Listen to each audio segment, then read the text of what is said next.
Muy buenos días, bienvenidas y bienvenidos un día más, un podcast más aquí a... he dicho un podcast más y estamos también en YouTube. Pues nada, un vídeo más y un podcast más aquí en Consultor IT.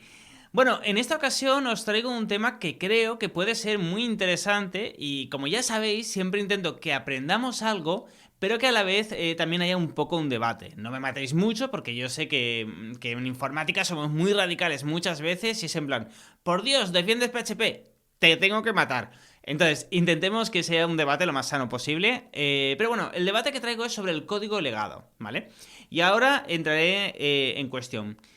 Antes que nada, ¿qué es el código legado? Pues nada, imagínate que tienes una empresa de programación o directamente eres un freelance y te viene un cliente y te dice, oye, mira, estoy con una empresa que no me gusta nada cómo están tardando un montón, llevo 1 año y medio de retraso, que esto es muy normal en el sector, y además todo falla. Quiero que me lleves tú el proyecto y que cojas tú el proyecto y que continúes, ¿vale? Ponte en esta situación. Pues bueno, lo que estás recibiendo es un código legado. Pero hay dos definiciones realmente. No es en sí simplemente un proyecto de otra persona. Hay dos definiciones. Una definición que es la que podríamos leer en los libros universitarios de ingeniería o en SFPs, por ejemplo. Es decir, para que nos pongamos, para que lo entendamos, ¿no? Una definición estricta que le llamo yo, una definición universitaria o que podríamos encontrar en la Real Academia Española, que es justamente lo que acabo de decir. Sería todo aquel código que ha sido desarrollado por otra entidad y que ahora debemos de continuar nosotros el desarrollo, ¿vale? Esa sería la definición estricta, definición universitaria. Y aquí viene algo que a mí me gusta mucho, y es que en informática sobre todo se da que la universidad te dice una cosa y la calle te dice otra. Y hay muchos gurús en el buen sentido y también en el mal sentido, ¿no? Hay mucha gente que está en contra de las definiciones de las definiciones universitarias. Por ejemplo, un ejemplo, y esto es muy interesante, en la universidad o en los FPs te enseñan que en una base de datos nunca debe de haber un dato repetido. Eso es que no has hecho una relación correcta, por lo tanto, la base de datos está mal. Bueno, la teoría es esa y la descripción universitaria es esa. La práctica te dice, y luego los expertos y gurús te dicen que no, que lo mejor es que repitas los datos. ¿Por qué? Porque el espacio es casi gratuito, porque es muy barato, pero en cambio el procesamiento, si tienes que hacer muchos left joins, es caro. Así que, aunque la teoría te dice una cosa, a la hora de la práctica es otra totalmente diferente, ¿vale?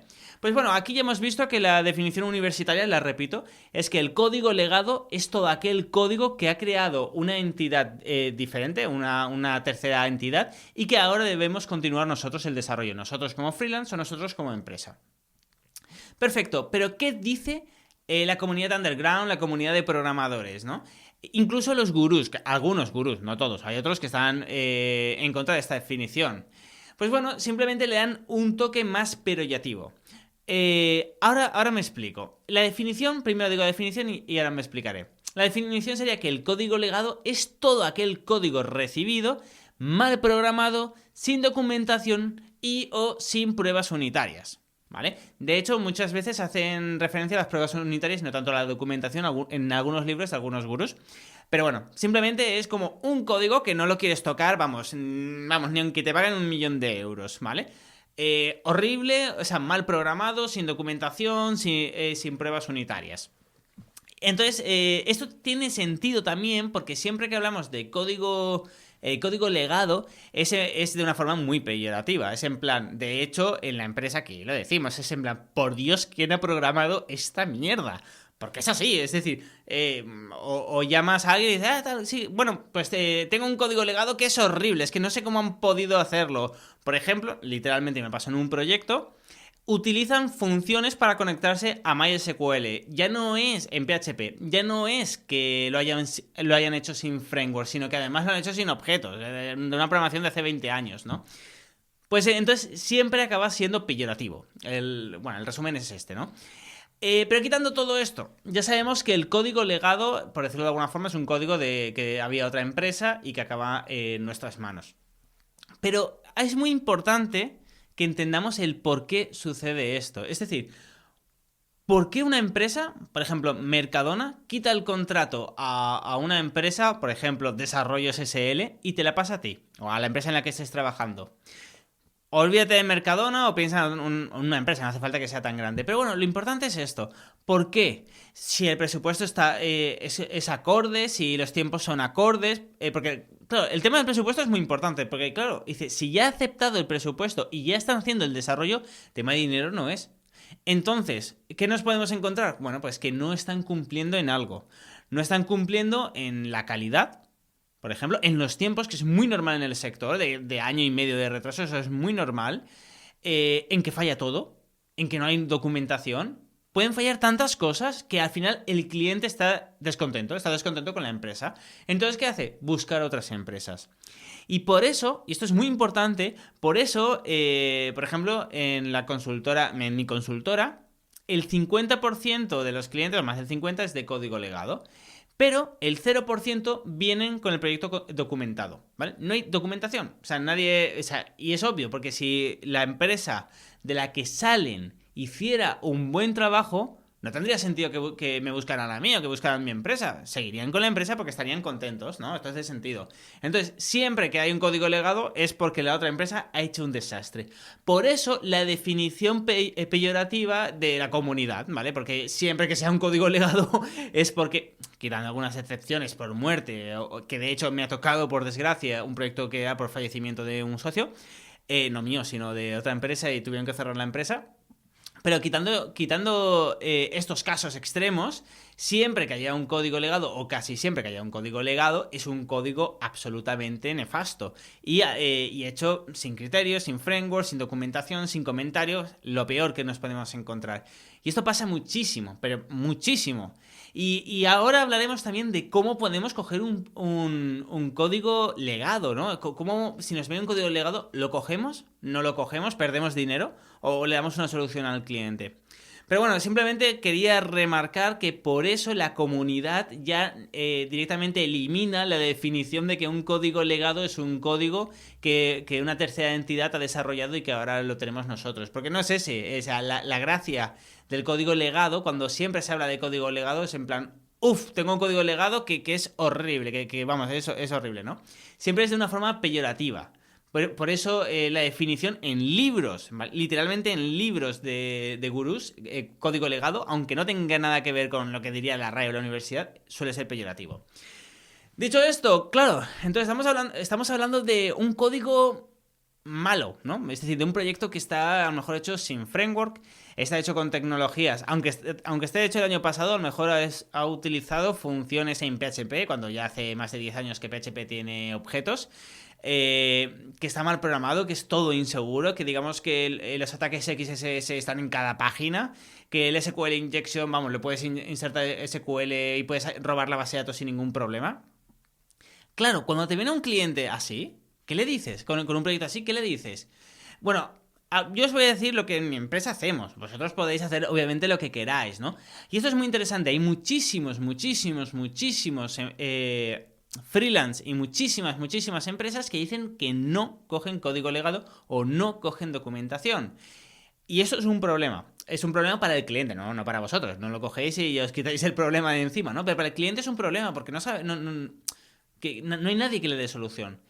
Yo tengo una máxima, ¿no? Y es que siempre que me venga alguien, siempre que me contacte, o sea, para mí que haya un lead, que alguien diga, oye, quiero hablar contigo porque tengo esto. Muchas veces, pero muchísimas veces, a lo mejor es que quieren hacer una página web y yo digo, mira, yo te voy a salir muy caro para lo que es, vete a esta otra empresa, ¿no? Pero siempre yo tengo una máxima y es que siempre hay que darle una solución al cliente. Otra cosa es que el cliente te diga que no, ¿vale? Porque es muy caro, ¿vale? No pasa nada, pero siempre hay que darle una solución. O, mira, vete a esta otra empresa. ¿Qué es lo que yo hago con código legado? Yo sí que cojo código legado. Como he dicho antes, a lo mejor más del 50% de todos los proyectos, todo el último año de la empresa, es código legado. Pero yo tengo unas normas muy estrictas. Primero, el proyecto tiene que estar documentado. Fin. Ya está. ¿Qué es lo que he dicho antes? Ningún cliente me ha traído código documentado, pero en la vida, o sea, nunca, ojalá alguna vez viera un código documentado, porque así sabríamos cómo se documenta, ¿no? Porque esto, bueno, ya haré un podcast y un vídeo diciendo cómo lo documentamos nosotros en formato wiki, dentro del Git, etcétera. Pero olvidaros, o sea, no hay código, o sea, normalmente cuando recibes un proyecto no hay documentación. Muy importante, la documentación no son comentarios en el código, la documentación es, por ejemplo, en formato wiki, saber todos los módulos que tiene, saber cómo está dividido, saber cómo se hace una instalación desde cero, saber con qué servidor se ha estado probando o el entorno de desarrollo cuál era exactamente para poder imitar las condiciones donde todo funcionaba correctamente. Todo esto nunca me lo he encontrado. O sea, que esto es la documentación, no los comentarios. Entonces yo sin esto no acepto proyectos. Entonces, ¿qué es lo que le digo al cliente? Porque de nuevo, hay que darle siempre una solución al cliente. ¿Qué es lo que yo le digo al cliente? Yo lo que le digo es, bueno, no hay documentación, no pasa nada. Puedes buscar otras empresas que porque normalmente, claro, te vienen y dicen, mira, quiero que arregles estos bugs que fallan. Pero claro, es que a lo mejor para arreglar esos bugs hay que cambiarlo todo. Entonces, ¿qué es lo que le digo? Digo, no te voy a hacer esto, lo que te puedo ofrecer antes de hacerte esto es hacerte yo la documentación. Que alguien de mi equipo estudie todo el código, estudie todos los módulos y que te lo documente. Y a partir de ahí ya trabajamos. Pero ojo, y esto es muy importante, te incluiremos una auditoría que viene en el precio. Y es posible que haya que hacerlo todo desde cero, si tú quieres, en ese sentido, porque sea horrible. También se puede hacer, se puede hacer unas memorias técnicas para juzgados por si quieren denunciar a la otra empresa, que una ocasión sí que nos han pedido. Bueno, normal, no cumple, son presupuestos de decenas de miles de euros y si no cumple, bueno, pues normal que quieran denunciarte. Entonces nos pidieron que hiciéramos como una memoria técnica para luego adjuntarla en el juicio.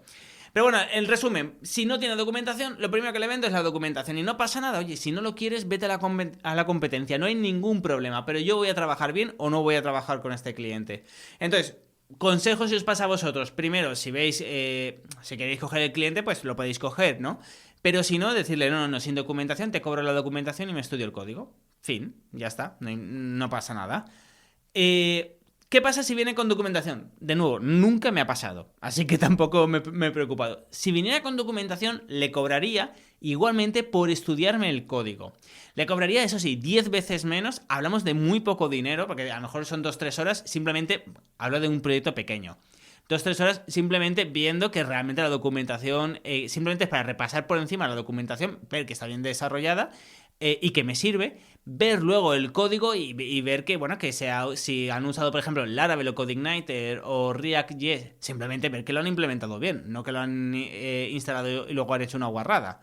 Entonces esto en 2-3 horas lo puedes ver por encima bien sin problemas, ¿no? Entonces le cobro esas 2-3 horas tipo auditoría, en concepto de auditoría. Y entonces ya podemos empezar a trabajar. Con la documentación, ¿vale? Ya os tenéis el cliente, os ha pagado la documentación, la documentación o auditoría. Lo tenéis. ¿Y aquí qué pasa? Bueno, todo depende de si tiene un framework o no. Esto es muy importante. Un framework es una forma de trabajar ordenada. Se podría definir así, ¿vale? Es una forma de trabajar ordenada para que luego otras empresas puedan continuar. Digamos que en un framework te dice, vale, en esta carpeta va todo lo relacionado con la base de datos. En esta carpeta va todo lo relacionado con el diseño. Y en esta, todo con la lógica, con los controladores. Por ejemplo, ¿no? Ese sería el modelo MVC, modelo vista controlador, pero hay otros tipos de frameworks. Bueno, pues si usa un framework sería genial. Si no lo usa, ¿cuál es el problema? Que te cuesta muchísimo más desarrollar todo. Si contratas gente nueva porque el proyecto va creciendo, tienen que aprenderlo todo de nuevo, es más costoso para el cliente. Todo esto se resume en que al cliente le va a costar más dinero. Además de que un proyecto sin framework normalmente no es muy escalable, o aunque sí que lo es, te cuesta al final 10 veces más en horas. Por lo tanto, al cliente le cuesta en dinero. Entonces, si no tiene framework, que nunca me he encontrado un proyecto sin framework y que el cliente haya querido pagar la documentación. También es cierto. Y no es normal. Pero si no tiene framework, se le dice al cliente de, oye, mira, esto hay que hacerlo desde cero. Fin. ¿Vale? Pero si quieres, yo normalmente, nunca me lo he encontrado, por lo tanto, no sé, pero yo seguramente no seguiría el desarrollo si no se hace desde cero. De nuevo, no me lo he encontrado. Y no es normal, pero puede pasar porque ya os he comentado que alguna vez sí que han venido clientes que tenían un código horrible, todo con funciones, pero bueno, en este caso sí que se hizo desde cero, pero no pagó ni la documentación, si no recuerdo mal, y se hizo desde cero totalmente, sin documentación ni nada, eso que se ahorra, porque ya sabía el cliente lo que traía. Pero bueno, simplemente esto puede pasar, pero es muy improbable que pase. Primero documentación, entonces, y segundo framework. Mira si tiene framework. ¿Qué es lo tercero? Lo tercero no es importante realmente, y es porque yo soy muy pejiguero, pero es saber si está, y esto lo veis en un minuto cuando llega el cliente, si es un sistema monolítico o es un sistema basado en microservicios. Esto es muy importante porque le podéis dar, porque los presupuestos cambian bastante, y la solución que le dais cambia bastante. Un sistema basado en microservicios, bueno, mejor dicho, primero empezamos por un sistema monolítico. De esto haremos un podcast si queréis, hablando solo de sistemas monolíticos y microservicios. Pero el monolítico es una carpeta, todo el proyecto. Fin, que es lo más normal.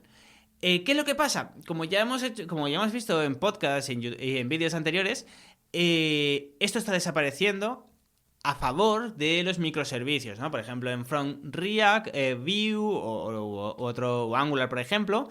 Y en el back, pues una API. ¿Cuál es el problema? Lo que vimos, creo que fue el anterior o dos podcasts anteriores. El problema es que la parte back todavía no hay un estándar. Se puede hacer en Express con Node.js, pero muchas veces falla y la calidad es mala. Por eso es importante ver si lo han hecho todo junto o separado. Porque si lo han hecho separado, pues le va a salir más económico al cliente. Yo aquí, o sea, si hago menos horas, le cobro menos horas al cliente. Otra cosa no, pero en esto yo siempre cobro por horas y soy bastante legal, ¿no? Entonces es algo que hay que ver, ¿no? Porque si es un sistema monolítico, no pasa nada. Para proyectos medianos todavía se puede ir tirando y poco a poco ir migrando. Pero sí que hay que saber el trabajo que te va a llevar, porque lleva muchísimo más trabajo un sistema monolítico que un sistema de microservicios. Entonces es algo que yo miro, pero de nuevo, esto ya no me impide coger el cliente o no. Mientras lo anterior, que yo seguramente no aceptaría hacer sin framework, o sea, si no tiene framework no lo aceptaría seguramente, también depende de la calidad y de lo pequeño que sea el proyecto, ¿no? El que me encontré es que fue el propio cliente que me dijo de empezar de cero y ya está, porque era horrible. Entonces, mientras que las otras dos cosas, el tema del framework y la documentación, son esenciales, el sistema monolítico o microservicios no es tan importante. Así que, respondiendo a la pregunta, ¿vale la pena el código legado? La respuesta es depende. Lo siento mucho, no os puedo dar una respuesta exacta, pero depende de vosotros. Depende si os veis capacitados de hacer una auditoría, de hacer la documentación en un buen formato. Haremos un podcast y un vídeo hablando de la documentación, cómo se debería de hacer o cómo lo hacemos nosotros. Y depende también si sois capaces de coger el código y hacerlo desde cero si es necesario, ¿no? Entonces, respondiendo a la pregunta, vosotros tenéis que responder de si cogeríais un código legado o no. Así que nada, hasta aquí el podcast y el vídeo de hoy. Espero que os haya gustado y nada, ya lo sabéis, yo encantado de que me dejéis comentarios, me deis like y todo eso. Así que nada, nos vemos en el próximo vídeo y en el próximo podcast. ¡Hasta entonces!